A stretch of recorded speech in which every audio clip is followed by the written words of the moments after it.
Ayan, so tuturuan ko kayo today kung paano magluto ng instant fried chicken. No need overnight marination, no need brining, no need wet and dry procedure, o kung ano pang procedure ang nakikita mo online. In 3 easy steps ay meron ka ng fried chicken na mas masarap pa sa Chicken Joy. At sa isang pouch na ito, makakapagluto ka na ng 15 kilos na manok. Sulit na sulit ito pag ito ang ginamit nyo at syempre less hassle na rin sa inyo. Resealable pouch ito kaya magagamit mo pa ito sa mga susunod na araw. Meron ako ditong 2.5 kilo manok, 1/2 cup ng flour, 1/8 baking powder, 1/8 cornstarch, yung oil, and meron ako ditong used oil. Ang gamit ko mantika ay cooking oil lang na ginagamit natin mostly sa ating mga households. Syempre, ito yung nok-nok seasoning. Ito, hindi nyo na kailangan mag-add pa ng iba pang seasoning. Ito lang ang kailangan ninyo. Sa simple procedures na yon ay maa-achieve mo na ang nuknukan ng sarap, tumatago siya hanggang laman. So kapag natanggap mo pala ito or bumili ka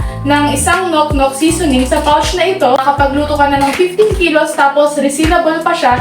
And ang good news ay meron na siyang scoop. Sa isang scoop na to, kalahating kilo ng manok yung matitimplahan. So eto na, para mas less hassle na sa inyo. Super convenient niya and super dali niyang gamitin. So let's fry na. So ngayon, magre-reheat lang ako ng oil.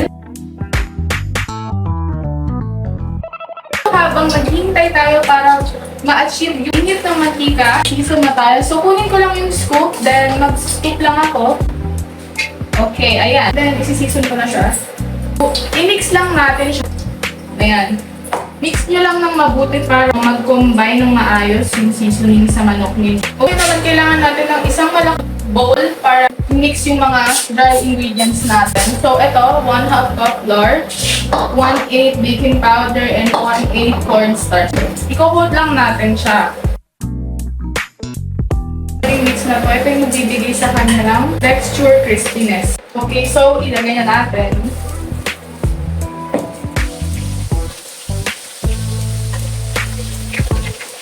Mga 7 to 8 minutes lang, okay na siya.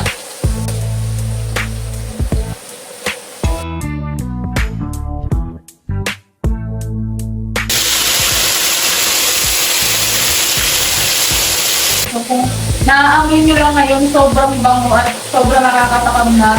Gusto ko na siyang kainin. Kailangan tutok-tutukin nyo yung chicken para makita nyo luto na yung loob niya. Okay, so luto na siya. Ngayon, nahamugin ko na siya. Oh yes.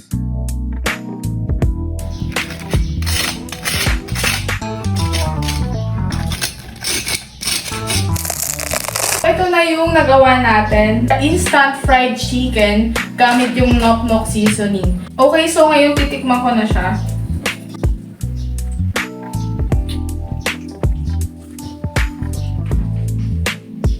Ito nga sinasabi ko sa inyo, sobrang tumatagos talaga yung lasa niya hanggang laman. Kahit super quick mo lang minix yung nok-nok seasoning.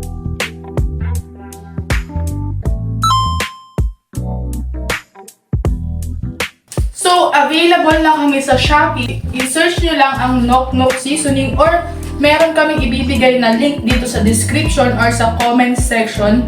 At kapag gusto mong gamitin ito sa inyong negosyo or business, ay pwede ka namin maging exclusive partners at bibigyan ka namin ng big discounts and maraming perks and privilege ang maibibigay namin sa inyo. So, check out na guys! Bye-bye! Thank you!